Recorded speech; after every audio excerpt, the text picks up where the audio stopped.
Bonsoir à toutes, bonsoir à tous. Est-ce que vous m'entendez bien? Alors, bienvenue à cette deuxième conférence de notre cycle de 5 conférences sur le dessin. Je suis ravie de vous retrouver et pour celles et ceux qui n'étaient pas là pour la première, je me présente à nouveau. Je suis Olga Panella, enseignante en arts plastiques cette année à l'école, à l'Institut de design de Montauban, qui fait partie de l'Université de Toulouse, et également doctorante en arts plastiques. Donc, je vous parle aujourd'hui d'une question qui a traversé l'histoire des arts, c'est-à-dire l'opposition, on va dire, entre guillemets, entre le tracé et la couleur. Je vais utiliser comme prétexte cette question-là pour vous parler de tout un tas de choses et on va vraiment essayer de s'intéresser aussi aux questions politiques qui sous-tendent ce conflit, cette opposition, cette querelle. Pour cela, je vais commencer par vous faire une introduction assez fournie, avec beaucoup d'éléments historiques, mais aussi philosophiques et critiques, pour essayer de vous faire comprendre tous les enjeux de cette question-là.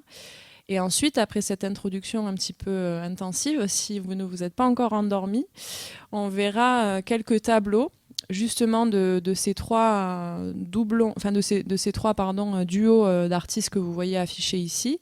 Donc Raphaël et Titien, Poussin et Rubens, Delacroix et Ingres, qui vont nous aider en fait à illustrer notre pensée. Plus, on va les utiliser vraiment plus comme soutien à notre argumentaire que comme pure analyse et descriptive d'histoire de l'art.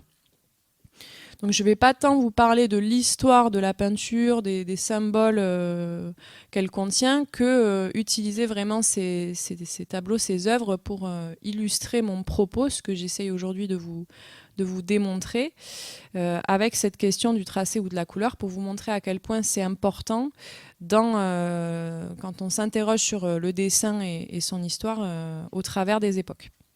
Donc on va un petit peu voyager à travers les siècles et je vous montre juste, avant de commencer mon introduction, un petit peu à quoi ça va ressembler. Donc il y a une première slide introductive avec quelques mots de vocabulaire. On va un petit peu partir aussi dans les langues étrangères. C'est toujours intéressant de voir comment les autres définissent les choses. Et puis on va essayer de se concentrer aussi sur quelques personnes, sur un moment historique plus précis, donc là au XVIIe siècle avec la querelle des poussinistes et des rubénistes. Et ensuite on va passer, donc on va quand même le faire dans l'ordre chronologique. Et pour chaque duo d'artistes, je vais vous faire un petit point biographique avant de commencer à vous parler un petit peu plus de pourquoi j'ai choisi ces œuvres. J'ai pris de manière volontaire des œuvres qui ne sont pas forcément les plus connues. Et j'ai fait aussi quelques parallèles avec des œuvres d'autres époques qui sont liées à celle-ci. Donc vous allez le voir, mais vous devinez déjà là le parallèle que je fais. Je vous en dirai plus tout à l'heure. Et voilà, j'ai choisi volontairement certaines œuvres que j'ai mis en comparaison. Donc à chaque fois, vous avez, par exemple ici pour Raphaël et Titien, à gauche Raphaël, à droite Titien. De toute façon, à chaque fois, je le reprécise dans les légendes. Et justement, des œuvres qui n'ont pas forcément de rapport, mais pour pouvoir vous montrer en fait en comparant ces deux œuvres, les différences vraiment plastiques qui viennent illustrer le propos politique que je vais essayer de vous proposer aujourd'hui. Voilà.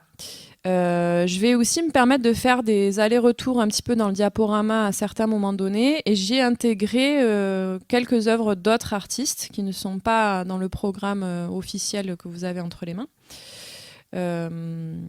pour tout simplement enrichir mon propos. Quelques citations, etc. Et puis voilà. Donc nous allons voyager un petit peu dans le temps et nous permettre quelques grands écarts, tout en restant quand même toujours assez précis sur les cartels des œuvres pour ne pas se perdre non plus.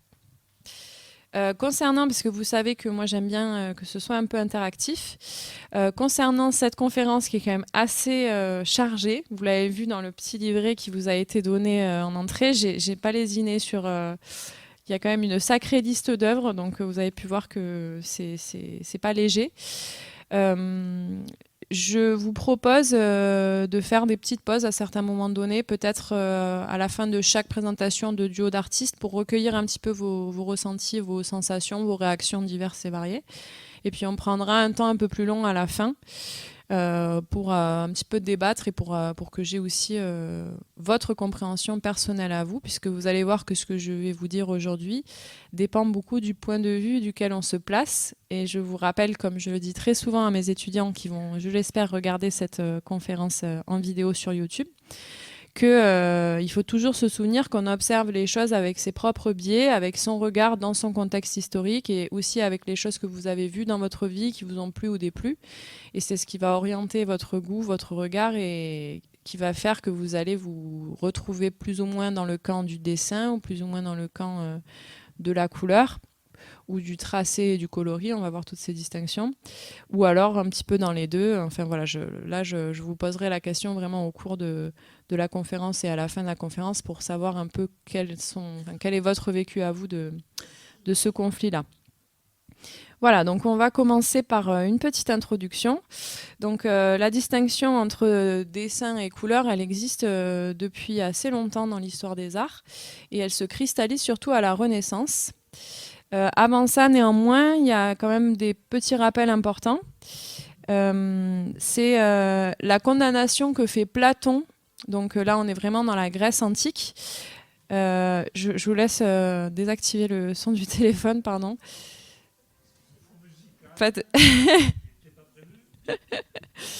Merci. Alors, donc la condamnation platonicienne, donc faut se rappeler, voilà, Platon, on est vraiment dans les philosophes de la Grèce antique, et pour lui, la peinture, donc la peinture entière, là, il inclut le dessin, enfin là, il fait même pas la distinction. Pour lui, la peinture, c'est l'art de l'apparence illusoire, du simulacre, de la séduction. Il rapproche la peinture à la sophistique. Donc la sophistique, c'est vraiment cet art rhétorique du bien parler et du savoir parler de n'importe quel sujet sans en avoir de vraies connaissances profondes. Donc pour lui, la peinture, ça a vraiment ce côté-là de leurre. Et au-dessus de ça s'ajoute la conception aristotélicienne de l'art, qui est que pour qu'une œuvre soit belle, donc très très liée à la définition de la beauté, il faut qu'elle soit proportionnée, harmonieuse et surtout représentative de ce que l'homme perçoit dans le réel. Donc ayez bien en tête un petit peu ces deux conceptions-là, platonicienne et aristotélicienne, qui vont complètement conditionner la vision occidentale de l'art. Au cours de l'histoire de l'art, il y a eu toute une lutte des artistes pour justement montrer que la peinture n'était pas un leurre, mais une activité qui nécessitait en fait d'avoir des idées, de la créativité et aussi un côté intellectuel. C'est ce qu'on appelle, en fait, c'est ce qui est le combat pour rendre la peinture et l'art activité libérale, c'est-à-dire quelque chose qui est un vrai métier et qui a besoin d'une vraie réflexion intellectuelle pour exister.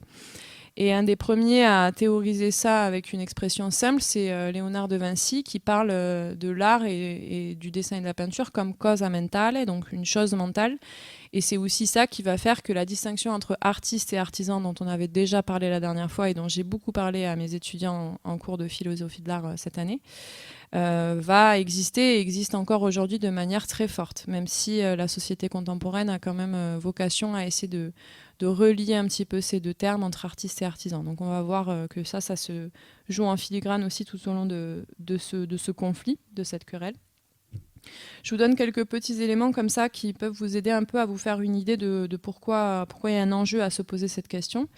La toute première académie pour apprendre de manière humaniste et officielle l'art, c'est celle que Vasari fonda à Florence en 1563 et elle s'appelait Accademia del Disegno, donc Académie de dessin. Okay. Dès lors était critiquée la couleur de par sa matérialité, puisque pour faire de la couleur, vous savez qu'il faut de la poudre, des liants, et que la poudre et les liants, c'est les mêmes éléments que pour le maquillage, donc avec cette idée-là de la séduction. Donc il y a vraiment ce côté de la matérialité de la couleur qui l'apparente à un certain domaine féminin, qui est celui du maquillage et donc de la tromperie, de la séduction. Voilà, vous voyez déjà un petit peu les choses que je mets en place pour guider votre pensée. En termes d'étymologie, on avait vu la dernière fois aussi, et vous n'êtes pas sans savoir que disegno, dessin, c'est aussi le dessin E-I-N que vous voyez écrit là-haut en première ligne, ce qui revient à la conception de la chose mentale de Léonard de Vinci. Donc il y a dans le dessin déjà l'idée d'un projet, l'idée d'une idée, de quelque chose d'intellectuel. Effectivement, au XVIIe siècle, le mot dessin convoque croquis et projet, idée, intention et forme. Pour ce qui est des traductions dans les autres langues, je trouvais ça intéressant en faisant mes recherches, dans le sens où en anglais, on n'a pas vraiment de distinction. On a un seul mot pour utiliser, pour traduire en fait, pour dire couleur, c'est color. Et par contre, en italien, en français et en allemand, il y a deux mots. Donc il y a colore, colorito, couleur, coloris, farbe, colorite. Et ça vient de Ludovico Dolce. Donc c'est le premier qui a inventé cette distinction à la fin du XVIe siècle. Et pour lui, le colore, donc la couleur, c'est une simple matérialité, alors que le colorito, le coloris, c'est un arrangement déjà spiritualisé des couleurs sur la toile. Donc il y a une notion de spirituel qui entre en compte avec cette séparation entre couleur et coloris. Voilà. Dolce, il va commencer à théoriser tout un tas de choses sur la couleur et il va aussi mettre en lumière le premier duo qui va nous intéresser, c'est-à-dire Raphaël, qui est le peintre dessinateur, celui qui a l'art du contour, et Titien, qui est le peintre coloriste. Le peintre de la chair, des cheveux et des étoffes. Je ne sais pas si vous avez déjà entendu le mot italien de morbidezza. C'est l'équivalent anglais. Enfin, en anglais, on dit softness. C'est la douceur, mais très liée à l'aspect tactile. Et pardon, excusez-moi. Et justement, j'ai trouvé une bonne illustration dans cette œuvre que vous voyez de Titien, donc le portrait du poète Pierre Larétin de 1545. Et là, la morbidette, ça c'est vraiment ce côté, on voit qu'il y a quasiment les 3/4 de la toile qui sont en fait du textile. Et on ressent vraiment la texture de ce tissu grâce à la couleur et aux effets de la lumière sur la couleur. Parce que vous allez voir que la lumière a aussi une place importante dans ce conflit entre le trait et le coloris ou le dessin et la couleur. Donc, pour vous montrer une illustration de ce pourquoi on dit que Titien est un peintre de la couleur, c'est notamment par cette attention-là à la matérialité vraiment du textile. Et la couleur, c'est la chair, le tissu, et c'est c'est très très lié au corps, alors que le dessin va être plutôt lié à l'esprit et au cerveau. Donc, en Italie, dès la fin du XVe siècle, il y a différentes tendances qui s'illustrent, et ces tendances-là, elles sont géolocalisées entre notamment Florence et Rome, qui vont s'opposer à Venise et Sienne. Donc Venise et Sienne sont les villes de la couleur par excellence, alors que Florence et Rome vont être des villes plutôt identifiées au dessin, à l'architecture et à toutes ces expressions artistiques plutôt organisées. Je mets des gros guillemets quand je vous dis tout ça, puisque je vais essayer de rester le plus neutre possible dans ce que je vous présente. Mais à l'époque, ce n'est pas un conflit, c'est-à-dire que de par le contexte géopolitique de l'Europe à ce moment-là, ce sont juste différentes écoles, et vous savez que voyager, la circulation des idées prend beaucoup plus de temps qu'aujourd'hui. Donc il y a différents foyers, que ce soit en Italie ou aux Pays-Bas, qui vont avoir différents styles, et il y a cette opposition qui se fait entre ces villes-là. Et cette opposition, qui est donc une opposition, on va dire simplement de tendance, elle va se cristalliser presque un siècle plus tard, au XVIIe siècle, en France, par un vrai conflit donc qui est le conflit des poussinistes et des rubénistes. Il faut savoir que ce conflit-là prend place à l'Académie française. Donc c'est un lieu précis qui est un lieu de formation et d'exposition d'artistes. Donc l'Académie royale de peinture et de sculpture à Paris, qui est très très liée au pouvoir royal. Où le Louvre est vraiment le centre géographique de toutes ces réunions d'artistes. Il faut être élu à l'Académie, donc coopté par toute une série de personnes. Vous savez que pour les femmes, c'est très compliqué d'être élu. D'ailleurs, il y a un nombre de postes limité. Elles ne peuvent être que 4. Puis elles ne peuvent plus du tout être là. Enfin, au travers de l'histoire de l'Académie, il y a tout un tas de rebondissements qui font que les femmes sont quand même plutôt exclues de cette communauté. Et à l'époque, le directeur de cette académie, c'est Charles Lebrun, et ensemble avec André Félibien, ils vont être vraiment les partisans du dessin, donc les partisans de Poussin, les poussinistes, et à eux va s'opposer Roger de Pile, qui lui va être la figure de proue de la couleur, et des héritiers, entre guillemets, de Rubens, donc les rubénistes. Au début de ce conflit, donc on est sur la deuxième moitié du XVIIe siècle, c'est clairement les partisans du dessin qui sont en majorité. Et il faut savoir qu'en 1699, Roger de Pile se fait élire à l'Académie enfin, parce que tout au long du XVIIe siècle, il est simplement un amateur, donc il est vu comme quelqu'un d'extérieur, même s'il participe au débat. Et il va être, en 1699, élu à l'Académie. Et c'est à ce moment-là que la doctrine officielle de l'Académie va devenir coloriste. Et vous savez qu'ensuite, au XVIIIe siècle, c'est le rococo qui va prendre complètement le dessus sur les tendances officielles, avec un retour au néoclassicisme ensuite au XIXe siècle. Donc le rococo, ça va être vraiment le foisonnement des couleurs, le bourgeonnement, et on va vraiment passer à autre chose par rapport au XVIIe siècle, qu'on va voir plus en précision aujourd'hui. Voilà, je crois que je vous ai tout dit pour cette première slide. J'espère que c'est clair.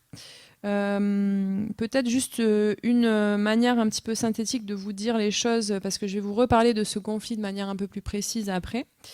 Mais en fait, quand je vous dis le lieu de ce conflit au XVIIe, donc l'Académie, c'est qu'en fait, il y avait des conférences qui étaient organisées, qui étaient pour les étudiants de l'Académie, mais qui étaient aussi retranscrites et dont on a retrouvé des traces textuelles. Et dans ces conférences, venaient s'affronter divers arguments. Et ces conférences avaient pour but vraiment de donner la définition, de théoriser sur l'art et sur la peinture. Et dans une optique de faire aussi de la France un nouveau foyer fort intellectuellement et artistiquement par rapport à la concurrence de l'Italie. Pour vous donner une idée plus synthétique de ces deux axes, il y a l'idée que le dessin, c'est la forme, et que la forme, c'est une sorte de narration essentielle au sens, et que la couleur, elle s'écarterait de la vérité. Je ne sais pas si vous avez en tête la définition du mot mimésis. Donc la mimésis, c'est la représentation du réel, et c'est quelque chose qui est vraiment une figure de proue dans ce qu'on qualifie de beau et de non beau, surtout au XVIIe siècle. Ça a beaucoup évolué à la fin du XIXe. Mais au XVIIe siècle, il y a vraiment cette volonté de représenter le réel et de coller au réel de la manière la plus fidèle possible. Je vous envoie un petit peu des informations comme ça de manière rapide et courte, mais vous allez voir qu'après ça va s'illustrer, ça va se clarifier aussi. Une des critiques numéro 1 qui est faite aux coloristes, c'est, donc je vous l'ai déjà dit, de farder la réalité, d'être dans la séduction, d'être dans la superficialité, alors que le dessin serait plutôt du côté de la vérité. Hein, je mets encore une fois tout un tas de guillemets dans tout ce que je dis. Et à ça, Roger de Pile va répondre que pour lui, la couleur est un moyen de transformer la pierre en chair. Parce que pour lui, justement, les partisans du dessin sont trop froids, trop analytiques. Et lui, il va vraiment vouloir faire entrer l'émotion et le sensible dans la peinture. Roger de Pile va être aussi celui qui va dire que le clair-obscur et la lumière font partie du coloris et qui sont essentiels à la couleur, alors que le dessin va pas avoir, enfin les partisans du dessin vont pas avoir forcément trop tendance à analyser l'importance de la lumière. Et on va voir aussi qu'il y a tout un tas de choses sur l'unité du tableau et de la perception, c'est-à-dire que quand vous regardez un tableau, vous avez tout de suite une impression globale, et le fait d'avoir cette impression globale, cette sensation d'unité de la composition, du fond, du sujet, de l'atmosphère, qu'on retrouve beaucoup cette idée d'atmosphère chez Léonard de Vinci, c'est quelque chose qui existe surtout grâce à la couleur et qui va beaucoup se ressentir dans les peintres qui sont plutôt coloristes. Pour vous donner un exemple de ça, on va souvent reprocher à Raphaël je cherche un bon exemple, par exemple ici, de faire en fait, parce que lui il travaille beaucoup sur la composition, il va être très dans les formes géométriques, il va faire énormément de croquis pour avoir des personnages qui ressemblent le plus possible à la réalité. Sauf qu'il ne va pas vraiment tenir compte de l'intégration de ces personnages à l'arrière-plan, par exemple. Chose que Léonard de Vinci, lui, faisait beaucoup plus. Et c'est ce qui va lui être reproché aussi par les coloristes, c'est ce côté d'absence complète, comme s'il avait posé en fait un dessin de ces personnages sur un fond neutre, alors que les coloristes, eux, vont avoir tendance à vraiment considérer le tout et à peut-être moins faire attention à la composition en tant que forme géométrique. On va voir tout ça avec Poussin plus en détail. Il y a de vrais arguments politiques qui sous-tendent ce conflit. J'espère vraiment arriver à vous les montrer à la fin de cette conférence, avec notamment beaucoup de jugement moral sur vraiment donc ces conférences vont vraiment être assez virulentes, même si on reste dans des mots, hein, c'est pas non plus voilà. C'est pour ça qu'on dit plutôt une querelle qu'un conflit. Mais il y a vraiment cette notion de redéfinir la beauté, de redéfinir la place de l'art dans la société et à qui l'art est adressé. Je m'explique.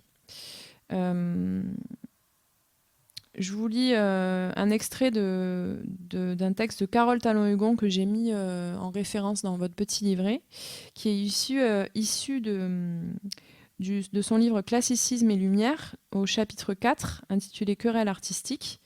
Donc c'est page 31-36. Début de citation. Les partisans de Rubens défendent une pratique sensualiste de la peinture, alors que les tenants du dessin soutiennent une approche beaucoup plus intellectualiste. Le dessin, selon les rubénistes, bien que basé sur la raison, plaît uniquement à quelques experts, tandis que la couleur peut être appréciée par tout le monde. Donc là, vous voyez vraiment cet enjeu politique de, en fait, pour qui la peinture est-elle faite ?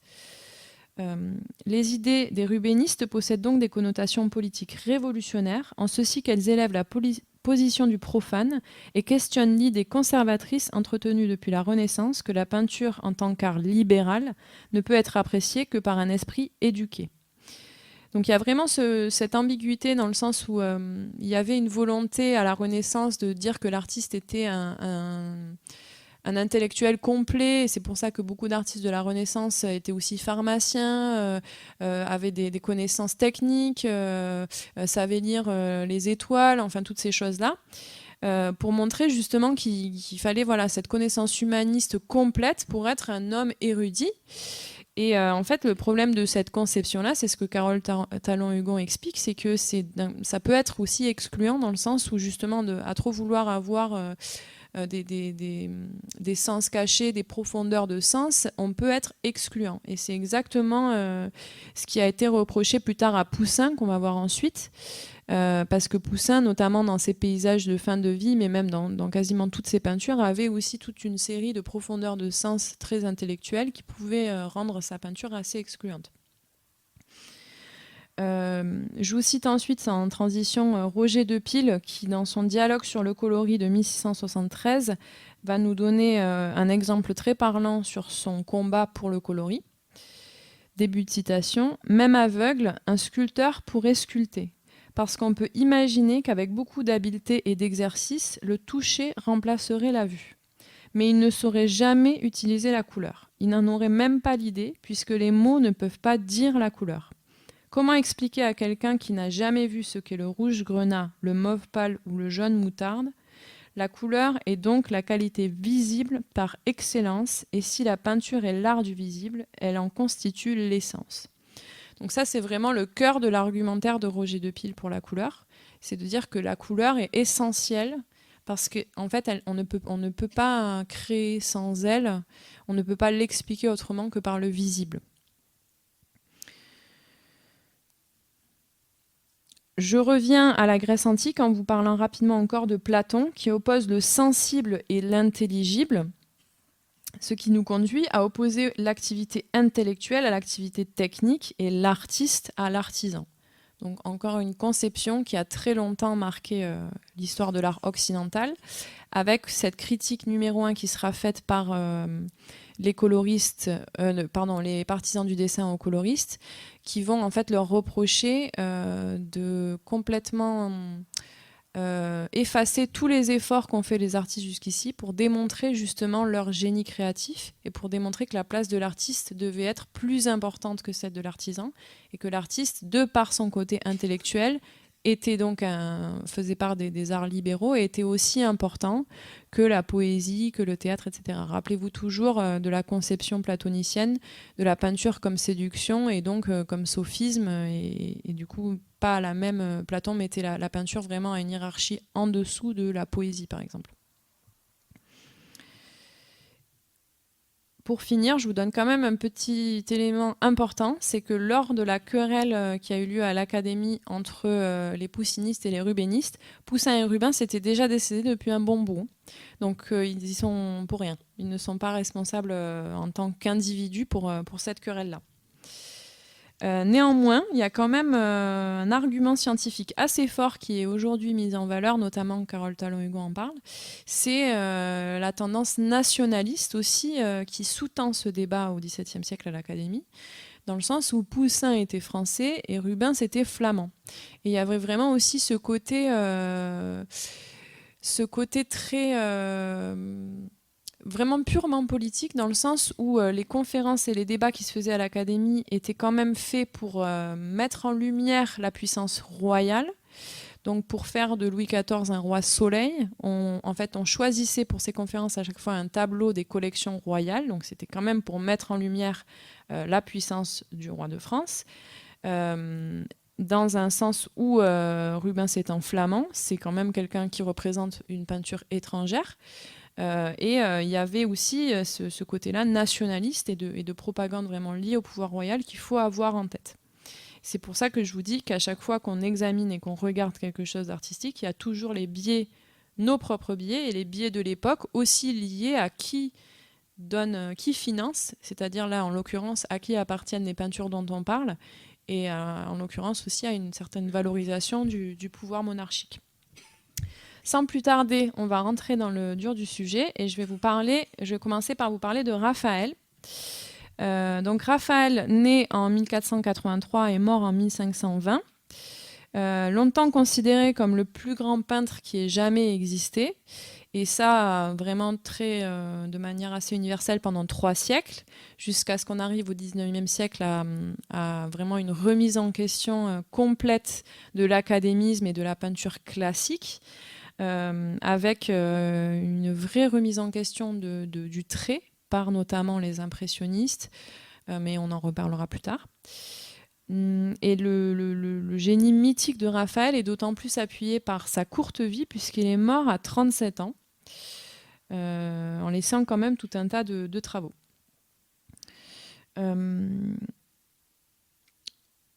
Raphaël est quasi contemporain de Léonard de Vinci, qui naît en 1452 et meurt en 1519. Donc Léonard de Vinci meurt un an avant Raphaël, et Raphaël va beaucoup s'inspirer notamment des structures pyramidales de la composition de Léonard de Vinci. Comme je vous ai dit tout à l'heure, donc là, quand je vous parle de structure pyramidale de la composition, là, je vous ai mis tout un tas de vierges parce qu'il en a fait beaucoup, Raphaël. Donc vous le voyez ici sur ma gauche, c'est vraiment cette construction en triangle très nette. Raphaël était vraiment très, très intéressé par les constructions géométriques. Donc quand vous ne l'avez jamais vu et qu'on vous le dit pour la première fois, après vous ne voyez plus que ça. Je suis un peu désolée, hein. Mais par exemple là, vous voyez les 3 petits anges dans la partie supérieure du tableau. On est sur une construction pyramidale. Raphaël, c'est aussi quelqu'un qui va beaucoup différencier le registre céleste du registre terrestre. Et voilà. Alors, je vous ai parlé donc de ces nombreuses vierges. Il faut savoir que la carrière de Raphaël se distingue en 2 périodes, la période florentine et la période romaine. Donc, la période florentine, c'est celle du début de sa carrière, où il peint notamment la Madone d'Alba en 1511, que vous voyez ici, mais aussi la Madone du Grand-Duc en 1505, que vous voyez là, et qui avait, après des découvertes radiographiques qui ont été faites, un fond originellement qui a ensuite été recouvert. C'est cette idée de personnage qui se détache d'un fond qui n'a pas vraiment de rapport avec le premier plan. Je vous en ai déjà parlé au début de cette conférence. C'est vraiment quelque chose de caractéristique de ces scènes-là, surtout de ces séries de vierges chez Raphaël. Je vous ai dit qu'il s'inspirait beaucoup de ses contemporains, notamment le Pérugin pour les visages, Fra Bartolomeo pour les compositions en demi-cercle et Léonard de Vinci pour les compositions en pyramide ou en triangle. Avant sa période romaine, on a une seule fresque dans une église au monastère de San Savero à Pérouse. Et par contre, ensuite, lors de la période romaine, on a beaucoup plus de fresques murales et de décorations. Donc, période romaine, c'est 1509-1520, donc sur la fin de sa vie. Et notamment, il va décorer les stanze du Vatican, donc les chambres du Vatican, avec notamment la chambre de la signature, que vous connaissez parce que vous avez forcément déjà vu la dispute du Saint-Sacrement,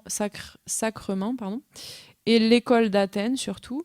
Ce sont ces tableaux qui sont quasiment des annuaires où vous avez en fait possibilité de reconnaître tous les personnages de par leur symbole ou de par vraiment leur visage, et où il va y avoir toute l'élite de l'Église, on va dire laïque, dans le sens de voilà, tous les bienfaiteurs, tous les auteurs, les artistes, les philosophes qui ont inspiré la pensée que Raphaël va vouloir mettre en valeur, mais aussi tous les martyrs, tous les saints dans le registre céleste qui vont expliquer, raconter l'histoire de l'Église, etc. Donc vraiment ces tableaux complètement descriptifs qui se lisent en fait, c'est des tableaux qui se lisent. Donc je les ai volontairement pas mis aujourd'hui puisque c'est pas notre sujet, mais c'était juste pour vous faire un petit rappel.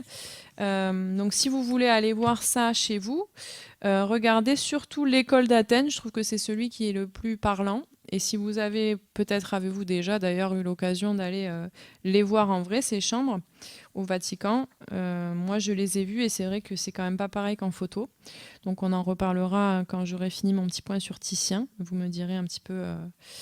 Donc je vous disais qu'il aime bien faire ces distinctions-là entre registres et avoir vraiment une précision dans la reconnaissance. Et tout ça vient vraiment enrichir tout ce que je vous dis quand je vous parle de peinture littéraire et peinture intellectualiste. C'est vraiment une peinture qui a un but éducatif. Outre le fait que Raphaël sera étudié par absolument tous les artistes qu'on va voir aujourd'hui, et donc du coup ça vient flouter la distinction qu'on essaye de mettre en place pour comprendre un peu ce conflit entre dessin et couleur, dans le sens où de toute façon Raphaël et Titien vont être étudiés par nombreux artistes des 2 camps. Mais on va voir qu'en comparant Raphaël à Titien, on va quand même avoir aussi quelques petites choses qui vont aussi nous éclaircir sur en fait vraiment cette querelle. Alors, avant de passer à Titien, j'ai mis le Triomphe de Galatée de 1513 parce que c'est une des premières peintures dont je puisse me souvenir en tant qu'enfant et qui m'a beaucoup marqué. Je sais pas vraiment pourquoi, mais je crois que c'est surtout par rapport à l'expression de visage du personnage central, donc de Galatée. C'est une des peintures qui m'a vraiment donné envie aussi d'en savoir plus sur l'art quand j'étais enfant. Donc voilà, je trouvais ça intéressant de la mettre et surtout de la mettre en parallèle avec le Supplice de Marsyas de Titien, qui est une peinture très tardive de la vie de Titien que je vais vous présenter maintenant, et où on a vraiment le paroxysme de la différence entre les deux. J'espère que vous voyez bien. J'ai l'impression que c'est un peu jaune, mais c'est peut-être parce que je suis en biais. En tout cas, inutile de vous dire que chez Titien, il y a quand même une touche qui est très différente que chez Raphaël. La touche, c'est la trace que va laisser le pinceau sur la toile, qui va être plus ou moins visible ou invisible, plus ou moins lissée, plus ou moins pleine de matière, on va dire. Et c'est vraiment dans cette comparaison-là qu'on voit déjà une grande différence. J'en profite pour vous parler donc un peu plus en détail de Titien, né en 1488 et mort en 1576, qui lui est donc formé à Venise. Donc vous vous souvenez ce que je vous ai dit tout à l'heure, Venise et Sienne, les foyers de la couleur, Rome et Florence, les foyers de la ligne. Donc Titien, il va étudier les modèles antiques pour se former, mais il va, lui, vraiment choisir des sujets qui vont traiter de la fragilité de l'homme aux prises avec des forces obscures de l'âme et du cosmos. Donc c'est pour ça qu'on dit aujourd'hui que Titien est une figure de proue du mouvement romantique, de par le choix de ces sujets où on voit quand même beaucoup d'émotions fortes, de souffrances. C'est pas du tout une peinture apaisée et sereine comme vous pouvez le voir dans notamment les portraits de vierges que fait Raphaël, qui sont tout à fait doux. Là, on est sur autre chose. C'est ce qui va faire que Titien sera souvent comparé à Shakespeare. Il fait un court passage à Rome et Augsbourg, puis dès 1551, il va s'installer à nouveau à Venise. On sait de lui qu'il a une connaissance approfondie des motifs de Michel-Ange. Et il va évoquer dans son art le monde antique. Donc il y a quand même une référence forte au monde antique, on est quand même à la Renaissance. Avec une tonalité plus dionysiaque qu'apollinienne. Alors, très important aussi cette distinction-là. J'en ai parlé ce matin même avec mes étudiants en philo de l'art qui me faisaient un exposé très intéressant sur Nietzsche, dans le sens où Dionysos et Apollon sont deux figures qui s'opposent et qui en même temps sont intrinsèquement liés.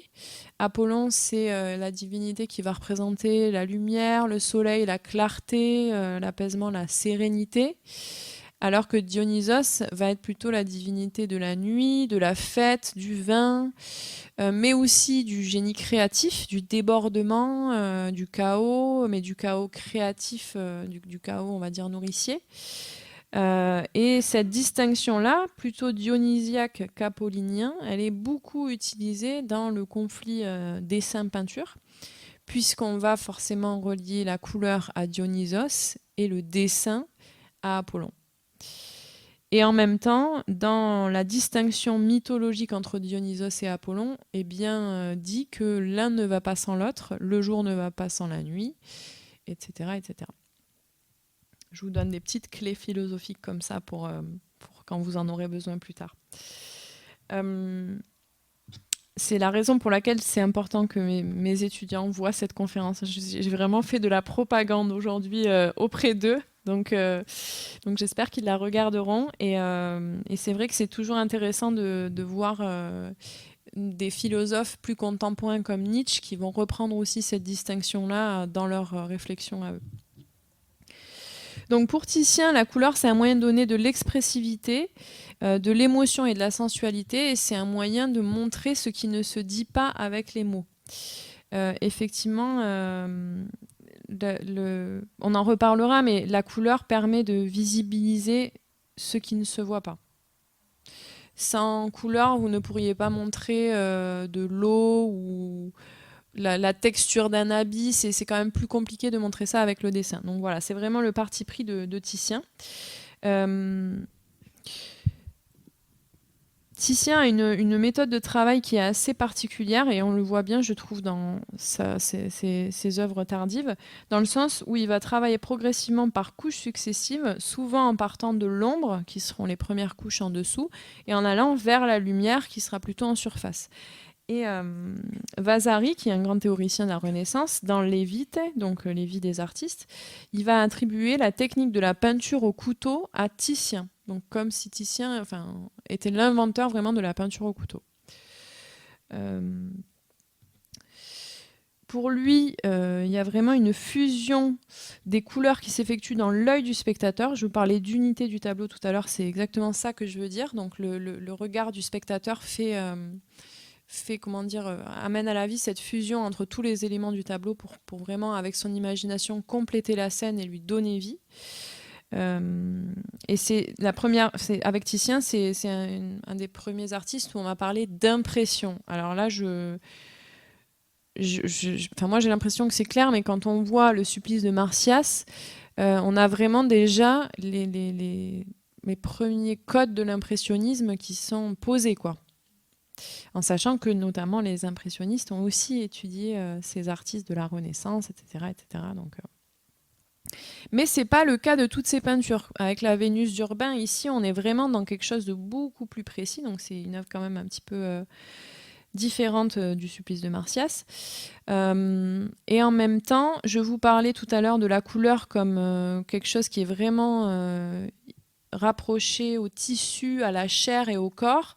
Et c'est exactement ce qu'on voit ici avec Titien et avec ce nu donc, qui a fait beaucoup d'émules parce que donc, ici à gauche, vous voyez la peinture qui a inspiré ce nu de Titien qui est donc de Giorgione. Et à droite, vous voyez une peinture qui a été inspirée ensuite par celle de Titien qui est l'Olympia d'Édouard Manet bien plus tardivement.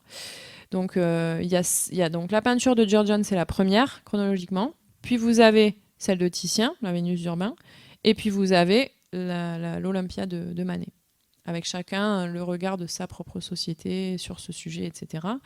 Mais sur la version de Titien, il y a vraiment ce côté, la moitié de la peinture est faite uniquement de peau, de chair et de tissu. Et c'est exactement ce à quoi les coloristes vont être rapprochés. Ils vont être vraiment les peintres du corps, de la chair et du textile, ce qui sont des éléments quand même plutôt identifiés au registre féminin. Et c'est pour cette raison-là qu'ils vont être très critiqués par les poussinistes. Puisque dessiner la chair, peindre la chair, peindre le tissu, c'est dans le registre de la séduction, donc ce n'est pas intellectualiste, donc c'est forcément s'éloigner de la vérité. Pour ce qui est de l'usage des couleurs pour Titien, même dans ces tableaux plus religieux, il y a quand même une vraie réflexion faite avec aussi le clair-obscur qui est vraiment intégré, le fond qui rayonne et ce passage entre le registre terrestre et le registre céleste qui va être caractérisé par quelque chose de beaucoup plus fluide que chez Raphaël, où on va avoir l'impression d'un détachement vraiment des figures plus important et d'une moindre unicité entre le fond et le premier plan. Je vous ai juste mis ici... Je vous ai juste mis ici une peinture un peu particulière de Titien qui est un peu moins connue, la présentation de Marie au temple, qu'on retrouve dans la galerie de l'Accademia à Venise et qui montre en fait un sujet classique, donc une scène biblique, mais vue sous un angle complètement différent et avec vraiment une importance à la fois de l'architecture et de la perspective linéaire, même si le point de fuite est un peu décalé, mais qui montre aussi que Titien a vraiment été novateur dans son traitement des sujets, on va dire, classiques, en proposant vraiment des choses complètement novatrices pour l'époque et en y intégrant vraiment son point de vue à lui très particulier et un travail très poussé, notamment ici sur le nuage que vous pouvez voir en arrière-plan. Avec aussi toute une précision dans la touche. Donc c'est toujours une manière de travailler très très lente, très longue pour la technique, la méthode de Titien. Les théoriciens de l'époque, comme Vasari ou Alberti, vont néanmoins commencer à critiquer un petit peu ce côté coloriste en disant que la mise en avant de la couleur que fait Titien va faire perdre à la peinture sa dignité nouvellement acquise, la couleur n'étant pas le résultat de la réflexion et de la raison, mais celui de l'émotion et du plaisir sensuel. Donc cet argument sera repris lors du conflit au XVIIe siècle. Dans leur idée, la couleur entraînerait vers le vice, vers l'immoralité et vers les plaisirs de la chair. Donc rappelez-vous vraiment la Vénus d'Urbain, là, ce grand corps blanc presque, où on peut presque ressentir la texture de la peau, alors que le trait et le dessin permettraient de tenir l'imagination du spectateur ou de la spectatrice plutôt vers la vertu, l'ordre et la raison. Vous comprenez un peu mieux pourquoi je veux dire qu'il y a des arguments politiques qui sous-tendent un petit peu ces distinctions-là qui sont faites, qui paraissent futiles, mais qui en fait sont vraiment politiquement très ancrées dans la conception du beau dans la société, et c'est-à-dire aussi dans toute la construction culturelle d'un monde, quoi. Avant de vous laisser peut-être la parole,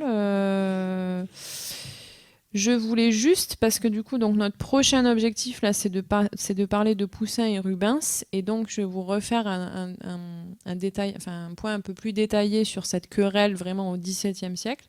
Et avant ça, je voulais juste vous montrer deux autres artistes.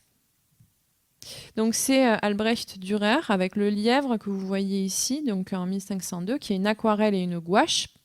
Et Rembrandt avec le lion au repos, qui date de 1648-1650 et qui est une esquisse sur papier que vous pouvez trouver au Louvre.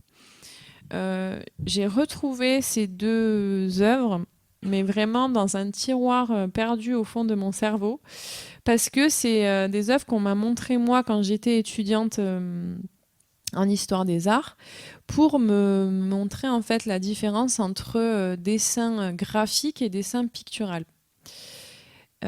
C'est des choses qu'on voit notamment en modèle vivant au Conservatoire municipal de Colomiers avec les étudiantes qui viennent travailler ce cours-là. Il y a des personnes qui sont plus axées dessin graphique, donc ça va vraiment être la précision du trait, et d'autres qui vont faire, moi par exemple, plutôt des dessins très très picturaux avec cette ligne grasse.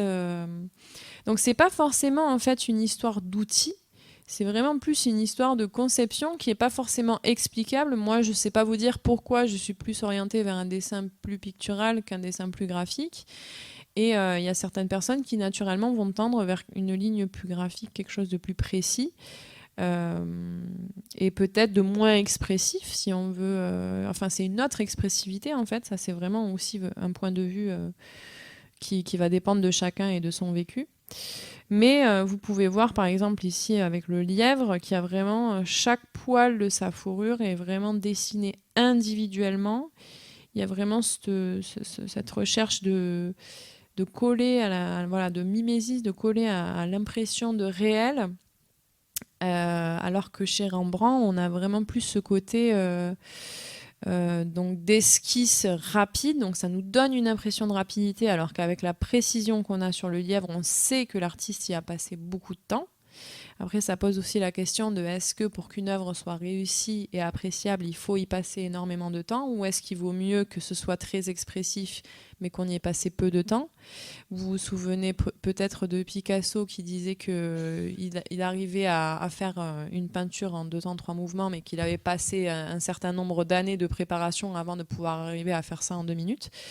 C'est pareil, en fait, ça peut pas se jauger, la qualité d'une œuvre ne peut pas se jauger là-dessus. Et puis ça dépend aussi de ce qui vous parle à vous quand vous regardez ces choses de manière plus ou moins explicable, parce que parfois c'est juste non explicable, et puis ça dépend aussi de quel est le sens et l'utilité de l'œuvre, dans le sens où est-ce que c'est quelque chose qui va vraiment être documentaire, ou est-ce que c'est quelque chose qui va être plus ouvert à interprétation. Est-ce que Dürer, avec ce lièvre, a voulu nous faire vraiment ressentir la sensation du pelage, ou est-ce qu'il a voulu vraiment faire une visualisation de ce qu'est un lièvre avec une volonté vraiment de documentaire ? Voilà, donc moi je vous laisse peut-être prendre la parole quelques minutes face à ces deux possibilités-là de dessin et face à ce qu'on a vu avec Raphaël et Titien. Vous pouvez peut-être me donner vos premières impressions. Est-ce que vous avez eu l'occasion de voir un Raphaël ou un Titien qui vous a particulièrement marqué? Est-ce que vous avez vu les chambres du Vatican? Qu'est-ce que vous pensez? Est-ce que vous avez une préférence pour l'un de ces dessins et pourquoi? Est-ce que vous sauriez dire pourquoi vous avez une préférence? Voilà, si quelqu'un veut prendre la parole, c'est avec plaisir maintenant. N'hésitez pas.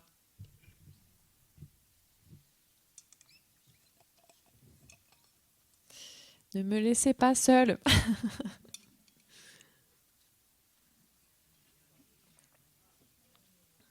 Il suffit de faire un signe, on a un micro qui circule en salle.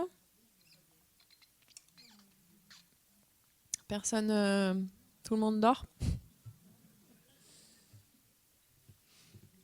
Je suis devenue la prof ennuyante qui demande à ce que les élèves participent et personne ose me regarder dans les yeux pour pas que j'interroge. Bon, bah c'est pas grave, on va continuer et je compte sur vous pour interagir avec moi plus tard. Je vous en veux pas. Alors, je vais vous parler maintenant de Poussin et Rubens et puis on va en profiter pour faire ensuite un tout petit point vraiment pour être précis sur la querelle. Je vous rappelle que vous pouvez toujours regarder cette conférence sur YouTube si vous n'avez pas tout suivi et que vous n'avez pas osé poser de questions ou demander ou si il y a quand même beaucoup d'informations aujourd'hui, j'en suis consciente, c'est assez chargé. Donc si vous voulez prendre le temps peut-être de réécouter certains passages, n'hésitez pas. Donc Poussin, né en 1594 et mort en 1665, incarne vraiment la notion du classicisme de la peinture française du XVIIe siècle. Né dans une famille normande habitant les Andelys, donc un village en Normandie, il semble avoir trouvé sa vocation auprès de tableaux d'église, peints notamment par Quentin Varin en 1612. Et il a été ensuite formé à Rouen, puis à Paris. C'est vraiment un artiste, on va dire, de formation française. Ce qui ne l'empêche pas d'avoir étudié beaucoup d'antiquités, d'antiquités et d'œuvres antiques et de sculptures antiques surtout. Et notamment, il a étudié aussi Titien et Raphaël. Alors, ce qui nous embête, parce qu'on aurait préféré qu'il en choisisse un sur deux pour être sûr que ce soit noir ou blanc. Mais bon, vous savez, la vie, c'est plutôt dans les tons gris. Donc, il a une conception très démonstrative et littéraire du rôle de la peinture. Donc, vraiment, le peintre intello par excellence. On va voir pourquoi.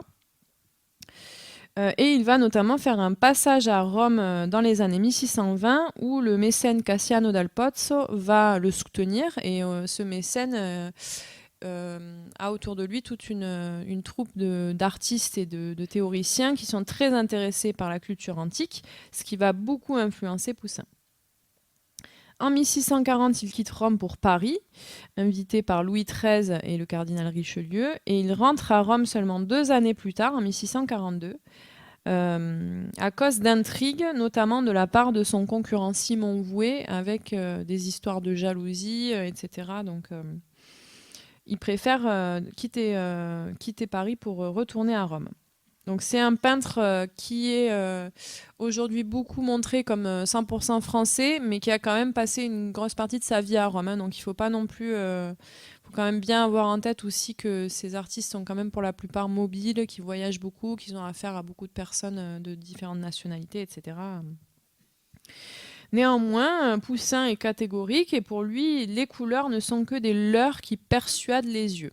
Donc il est déjà très engagé quand même lui-même, sans avoir été actif dans cette querelle qui va prendre place au XVIIe siècle. Il est très quand même opposé on va dire au primat de la couleur. Je vous lis un petit passage qui parle de sa méthode de travail que j'ai trouvé intéressant en faisant mes petites recherches.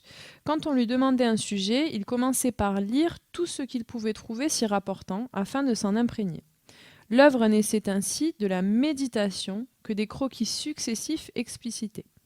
L'idée générale de la composition une fois arrêtée, Poussin l'a développée à l'aide de petites figures de cire qu'il drapait avec soin et installait dans une sorte de théâtre dont il pouvait contrôler l'éclairage. En déplaçant ces figurines, il pouvait trouver les groupements les plus satisfaisants pour son désir de clarté et d'harmonie de la présentation, dont des croquis, rehaussés de la vie pour donner des lumières et des ombres, nous restituent parfois la séquence. C'est alors seulement qu'il passait très lentement à l'exécution de son tableau, ne peignant jamais d'après nature, avec une anthologie de dessins de motifs antiques lui permettant de documenter sa reconstitution tant pour les figures que pour les architectures. Donc il y a quand même aussi ce côté de se servir de tout un tas de croquis comme fragments et d'ensuite en faire, vraiment ce souci de la composition et de trouver l'harmonie la plus parfaite dans le positionnement de la lumière, dans le drapé, la manière dont les personnages sont habillés, etc. etc. Enfin, il y a vraiment, voilà, chez lui, cette méthodologie-là très constructive, en fait, pour arriver à son tableau fini. Dans la deuxième partie de sa carrière, il va vraiment travailler beaucoup plus sur les paysages. Je ne sais pas si vous étiez là au cycle de conférences que j'avais fait avant le Covid, mais on avait fait une conférence sur le paysage où j'avais parlé de Poussin et j'avais montré des grands paysages où les personnages étaient minuscules et la nature prenait une place énorme. Ça, c'est vraiment ses œuvres de fin de carrière. Et il a beaucoup travaillé sur la liaison intime de la nature et de l'homme, remis à sa vraie place au milieu d'un cadre naturel majestueux, donc l'homme tout petit, la nature énorme, rigoureusement construit sur un mode purement intellectuel, avec des personnages répartis de manière lisible. Encore une fois, la peinture de Poussin, c'est une peinture qu'on peut lire, donc il y a vraiment ce lien par rapport au sens et à la forme avec la littérature. Il applique à la nature, dans ses paysages de fin de carrière, des principes d'ordre géométrique. Donc on est toujours dans cette idée de géométrie, de construction, d'agencement vraiment pour créer une peinture. Dans les années 1650, donc à la fin de sa vie, il accentue encore la monumentalité de ses compositions, les poses de plus en plus statiques de ses personnages et les formes de plus en plus géométriques. Donc Poussin vraiment va alourdir les poses de ces personnages qui vont vraiment se figer de plus en plus, et c'est ce qui va lui être largement reproché par les partisans du coloris. Donc je vais vous parler de la nature qui prend une place quand même indiscutable dans ses compositions. Le paysage orageux avec Pyrame et Thisbé de 1651 en est un exemple parfait, et la nature va devenir le miroir des passions humaines avec vraiment des sens philosophiques et différentes profondeurs moralistes, avec vraiment aussi ce côté éducatif de montrer voilà, là, le ciel orageux, donc la colère de la nature envers voilà, le sujet mythologique de Pyrame et Thisbé. Pardon, excusez-moi. Je vous parlais de sa manière d'agencer vraiment géométriquement les choses, et ce que les coloristes vont lui reprocher beaucoup aussi, c'est-à-dire son traitement de la couleur presque primaire qu'on voit ici dans le Massacre des Innocents, avec la cape rouge, le drapé jaune et à l'arrière-plan le drapé bleu, donc vraiment les couleurs primaires, et cette déclinaison entre un blanc presque pur pour la lumière frontale du premier plan, avec le noir qu'on voit par strates aussi au centre et du côté gauche. Et ce traitement-là très très violent de la couleur presque brute va lui être reproché par les coloristes, dans le sens où ils vont vraiment critiquer le manque d'unicité de ses compositions et son utilisation de la couleur comme vraiment quelque chose de purement signalétique, quoi. Là, il y a les trois couleurs primaires, il y a un personnage qui est rouge, un personnage qui est jaune, un personnage qui est bleu, un personnage qui est blanc. C'est vraiment pour qu'on comprenne mieux qui est qui, quoi. Je schématise là vraiment extrêmement les arguments de ceux qui vont lui faire des reproches là-dessus. Alors que quand on observe à côté de ça le jugement de Paris de Rubens, on a vraiment une conception de la couleur complètement différente, avec là aussi un effort énorme fait sur la chair, avec le nu, avec la lumière qui va se refléter de manière beaucoup plus douce par rapport au Massacre des Innocents, par exemple. Dans son autoportrait de 1650, il y aura aussi ce côté un petit peu, comment dire, austère, de sévérité qui va être démontré. Et en même temps, c'est ce que j'ai essayé de démontrer quand j'ai fait ma conférence sur le paysage en montrant tout un tas d'œuvres de Nicolas Poussin et en montrant aussi leurs différentes interprétations et les différentes couches de sens qui sont extrêmement intéressantes. Poussin, il démontre aussi une certaine modestie et une certaine économie de moyens. Et ce que je trouve intéressant, c'est aussi la manière dont il va utiliser la nature pour exprimer le face des émotions humaines. Enfin bon, quand on compare, alors c'est vrai que c'est quand même un exercice un petit peu brusque, mais quand on compare par exemple cet autoportrait à Samson et Dalila de Rubens, on a quand même un traitement de la couleur qui est radicalement différent. Et aussi, dans son autoportrait, voilà, c'est géométrique, il y a encore une forme un peu pyramidale, presque triangulaire, avec sa manière de nous regarder, le clair, l'obscur, la dualité, le binaire entre voilà, enfin, son côté lumineux, son côté sombre. Dans Samson et Dalila, on est vraiment dans l'exubérance complète, la composition n'est pas du tout géométrique, c'est vraiment serpentin. On ressent vraiment le pathos émotif de manière très forte. Il y a encore une fois un travail extrêmement fourni sur les drapés, les couleurs des reflets des habits, etc. La musculature, tous les petits plis des ombres dans tous les recoins du corps extrêmement musclé de Samson. Pareil ici. La Sainte Famille à l'escalier en 1648 de Poussin. On a vraiment, donc il y a le piédestal, il y a les escaliers qui mènent vers le ciel, il y a encore cette composition pyramidale très forte, la présence du jaune, du rouge, du bleu, du blanc, du noir. Encore une fois, ces choses vraiment clairement identifiées, comme si c'était vraiment des signes. Enfin, vraiment, quand je vous parle de signalétique, c'est ce que je veux vous dire. Et en même temps, le massacre des innocents de Rubens à côté, où il y a aucune géométrie, on voit qu'il y a vraiment des lignes de partout, il y a des formes, enfin, c'est vraiment, on sent le mouvement, on sent la panique, on sent vraiment, et c'est pour ça qu'on identifie Rubens vraiment au romantisme, qui sera un courant du 19e siècle, mais avec vraiment ce côté expressif et qui met en valeur vraiment les sensations et le sentiment qu'on peut avoir en observant cette œuvre. Donc voilà, il y a la mesure, l'harmonie, la conception platonicienne et aristotélicienne, l'équilibre, un côté vraiment faire passer un message.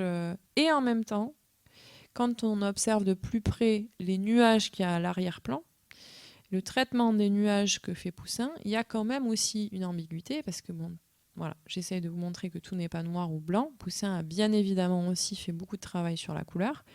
Et là, dans les nuages, c'est presque là où c'est le plus poussé. Je trouve, en tout cas. Donc peut-être aussi, encore une fois, ce côté élément de la nature qui vont prendre le dessus sur les choses, ou en tout cas qui vont avoir des significations philosophiques fortes. Et ça, chez Poussin, c'est vraiment très important. Je voulais vous montrer aussi la descente de croix de Rubens, parce que je trouvais très intéressant le fait que pour un peintre coloriste, il y ait une peinture qui soit avec une partie blanche tellement importante, et qu'en même temps, même cette partie blanche, elle est colorée, entre guillemets, dans le sens où le drap va vraiment représenter, et le corps du Christ blafard, va vraiment représenter aussi le vide, l'absence et la douleur aussi, finalement, même si c'est pas la sémantique première de la couleur blanche. Et puis cette composition vraiment qui descend de biais avec le corps qui se tord dans différentes positions, etc. C'est vraiment aussi quelque chose de très très spécifique à Rubens. Je vous montre cette toile d'Antoine Watteau, je ne sais pas comment on dit. Donc le pèlerinage à l'île de Cythère de 1717. Que vous trouvez au Louvre. Donc 1717, hein. Là on a fait un énorme bond dans le temps. Et on est après la querelle des poussinistes et des rubénistes. On est vraiment juste après la querelle et au début du siècle du rococo, au début du XVIIIe. Je vous parle, avant qu'on passe à notre dernier duo de la soirée, plus en détail de cette querelle. Donc, je vous ai dit que ça prenait place à l'Académie royale de peinture et de sculpture à Paris. Au cours de conférences faites par les membres élus de l'Académie, mais aussi quelques amateurs, dont Roger de Pile, qui n'était pas encore élu à l'époque, et les étudiants d'Académie. Et ces conférences, elles ont une double finalité, définir et expliquer les aspects techniques du métier, donc ça en l'occurrence pour les étudiants, et aussi mettre en place des fondements théoriques, avec une volonté vraiment de mettre en valeur le pouvoir du roi, puisque ces conférences qui se faisaient dès 1655 tous les derniers samedis du mois devaient être sur un tableau choisi dans le cabinet du roi.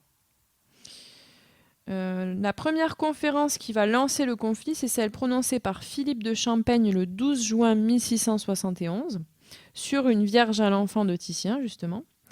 Et dans cette conférence, Philippe de Champaigne va vraiment s'en prendre au bel éclat extérieur, donc là je le cite, du coloris, qui éblouit le cerveau et donc qui est dans la séduction.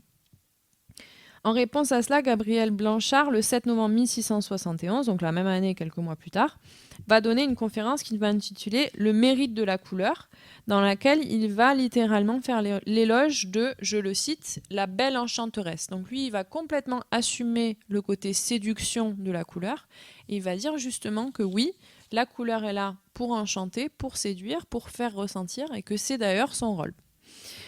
À l'époque, donc, la majorité des membres de l'Académie sont partisans du dessin et les coloristes se trouvent plutôt dans les cercles d'amateurs cultivés. On peut comparer ce conflit au conflit des anciens et des modernes en littérature et de toute façon à tout type de conflit qui va voir une critique externe de générations peut-être un peu plus jeunes envers un pouvoir institué, là en l'occurrence le pouvoir de l'Académie, et où il va y avoir ensuite un renversement d'un paradigme, c'est-à-dire de ce qu'on pensait être la vérité, de ce qu'on pensait être la norme, pour aller vers autre chose, et en l'occurrence là, vers le rococo. Le dessin est soumis à des règles dans l'élaboration d'un projet, un dessin EIN, comme je vous ai dit en introduction, et donc il est la marque d'une activité intellectuelle. Le dessin n'est pas une simple copie du réel, mais une idéalisation du réel. Ça, c'est vraiment la doctrine classique, avec cette idée d'idéaliser, et ce qu'on retrouve vraiment chez Poussin avec son idéalisation de la nature. Il ne va pas peindre dans son jardin des arbres qu'il va voir, il va se les imaginer et les peindre en mieux, en plus beau, en plus magnifique. Néanmoins, les coloristes, eux, disent que la fonction de la peinture, c'est de rendre visible l'invisible, ce qui n'a pas de forme, que ce soit le ciel, la mer ou les étoffes, mais aussi les sentiments, les émotions, les passions, etc. Cette querelle-là, donc, elle va persister quand même dans le temps, après ces différents affrontements par conférences interposées, dans le sens où au XVIIIe siècle, il va y avoir une sorte d'accalmie avec le rococo. Donc vous voyez ici une illustration avec cette peinture. Mais dès le XIXe siècle, il va y avoir à nouveau de fortes tensions, notamment avec l'apparition d'innovations presque scientifiques autour de la théorisation de la couleur, et avec toutes les théories divisionnistes, donc l'idée de diviser la touche colorée en plusieurs parties, avec notamment Signac, les fauves, les impressionnistes, et cette idée où vraiment la couleur va prendre la place concrètement du trait. On va voir ça en conclusion. Pour transitionner vers Delacroix, je voulais juste vous dire que la peinture française va subir de profonds bouleversements lors de la Révolution française et qu'une nouvelle peinture d'histoire va naître sous le pinceau notamment de David, avec un retour idéal au classique et à l'académisme. Et comme je vous ai dit, au XIXe siècle, deux tendances, le néoclassicisme d'Ingres et le romantisme de Delacroix, dont nous allons parler maintenant. Alors j'ai bien envie de vous donner le micro, mais en fait je parle trop et il nous reste qu'un quart d'heure. Du coup, quoique non, on est déjà en retard en fait. Pardon. Donc je vais encore moins vous laisser la parole et je vais rapidement passer sur Delacroix et Ingres. De toute façon, vous savez l'essentiel, dans le sens où je vous ai quand même spécifié cette querelle et ses origines aussi de manière très précise. Et en vous montrant les tensions entre Delacroix et Ingres, vous allez voir simplement que c'est pas une question finie. Et je ne sais pas si vous pouvez identifier ça aussi peut-être à des questions que vous êtes vous-même déjà posées de manière personnelle. Bon bref, Delacroix. Donc né en 1798 et mort en 1863, il revendique clairement une filiation avec Titien et Rubens. Pour lui, les dates importantes, c'est le Salon de 1822, avec la barque de Dante où Dante et Virgile aux enfers, que l'État achète 2000 francs au lieu des 2400 francs demandés par le peintre. Au revoir. Et il subit énormément de critiques très très vives, dont Étienne Jean de l'Écluse, qui est un défenseur de David, qui va appeler ça, donc sa peinture, une vraie tartouillade. Donc il va vraiment utiliser ce mot de tartouillade qui va rester. Néanmoins, il a aussi quelques soutiens, dont Théophile Gautier, Charles Baudelaire, qui lui consacrera un poème dans Les Fleurs du Mal, et un de ses salons, puisqu'il a écrit beaucoup Baudelaire sur les salons. Il a été critique d'art aussi. Delacroix a fait différents voyages en Afrique du Nord en 1824 et 1832 qui vont donc lancer l'orientalisme et qui vont lui permettre de faire une rencontre avec un antique qu'il appellera vrai, donc une autre vision de l'antique qui n'est pas occidentale mais qui est un petit peu plus différente de ceux dont on avait l'habitude avec les voyages à Rome. Il choisit souvent des sujets dramatiques, voire morbides. C'est ce que je vous disais aussi par rapport à l'affiliation avec Shakespeare.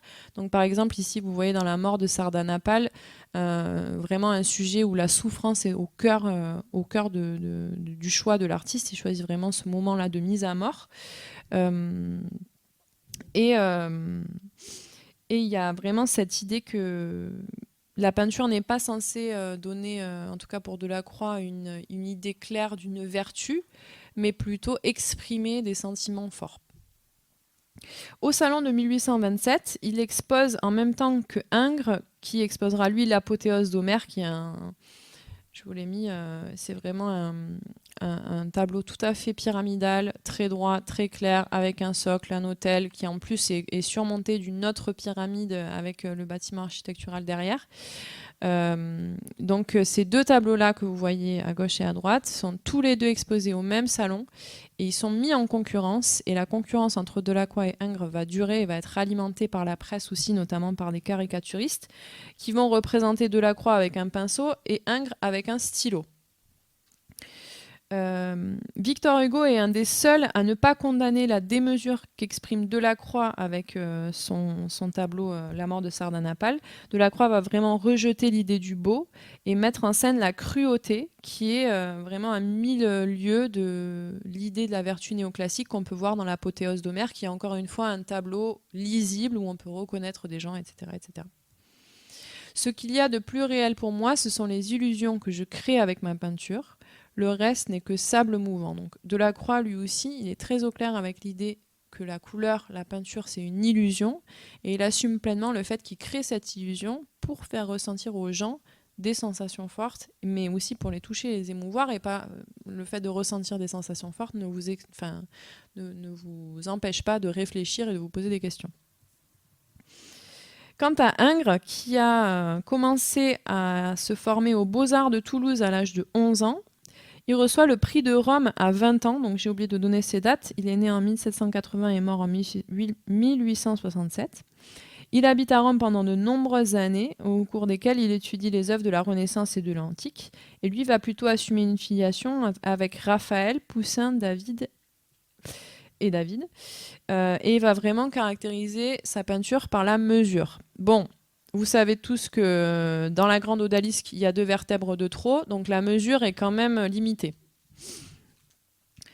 Je cite Ingres qui parle « Si j'avais à mettre une enseigne au-dessus de ma porte, j'écrirais « École de dessin ». Et je suis sûr que je ferais des peintres. Le dessin, c'est l'expression, la forme intérieure, le plan, le modelé. Voyez ce qu'il reste après cela. Le dessin comprend les 3/4 de ce qui constitue la peinture. Donc là aussi, un artiste qui va vraiment s'assumer complètement dans le trait, même si vous voyez bien dans la grande odalisque qu'il y a un travail sur la chair et sur le textile. Donc il y a quand même des allers-retours, des échanges et des nuances. Pour conclure, après ça, il y a une nouvelle idée qui émerge, c'est que c'est de la couleur que doit naître la forme. Donc je vous ai parlé du divisionnisme des fauves et des impressionnismes. Mais il y a aussi Van Gogh qui va beaucoup utiliser ça et on va tendre vers une autonomie de la couleur. Paul Cézanne nous dira « La couleur-lumière construit la forme ». Cézanne notamment travaille avec la couleur qui va former les ombres et les lumières pour créer une sensation d'espace sans construction par la perspective linéaire. Donc c'est vraiment là où la couleur au XIXe siècle va prendre complètement son autonomie et remplacer aussi le dessin, dans le sens où il sera pour certains cas plus nécessaire aussi de dessiner pour peindre. Paul Signac, dans son manifeste de Delacroix aux néo-impressionnistes, publié en 1899, argumente l'existence d'une science de la couleur, ce qui va, ça c'est très intéressant, renverser l'assignation dessin, intellect et couleur, sensualité, dans le sens où il y a maintenant aussi une théorie de la couleur. On peut théoriser les différents coloris, voilà. Et ça, le fait d'amener la couleur dans la science, ça va complètement renverser aussi ce côté, la couleur, c'est simplement pour la sensation, pour la séduction. Dans ses écrits et propos sur l'art en 1953, Matisse va parler de sa peinture et nous dire qu'il définit celle-ci comme, je cite, « l'éternel conflit du dessin et de la couleur dans un même individu ». Donc là, on est toujours en 1953 avec Matisse, qui continue encore à l'intérieur de lui-même à avoir des conflits entre le dessin et la couleur. Donc c'est pas du tout une querelle qui est conclue et qui se conclut au XVIIe siècle. Et c'est quelque chose qui est encore aujourd'hui ouvert et que les étudiants et étudiantes qui font aujourd'hui de l'art, qui apprennent l'art, ont vraiment de manière régulière des questions à se poser là-dessus. On n'a plus assez de temps pour se parler, mais je vous invite à venir me parler du coup de manière individuelle après la conférence. Je vous garantis que la prochaine fois, je vous dirai moins de choses. Je suis désolée, c'était un peu chargé. En même temps, on avait quand même 6 artistes à analyser et c'est passionnant, donc j'avais quand même envie de vous dire plein de choses. Je vous donne rendez-vous le 30 novembre pour les croquis inattendus. On parlera de Victor Hugo, Guillaume Apollinaire et Théodore Géricault. Et ça va être génial. Merci beaucoup pour votre attention. Et j'espère que la prochaine fois, on pourra parler un peu plus. Voilà. Passez une bonne soirée.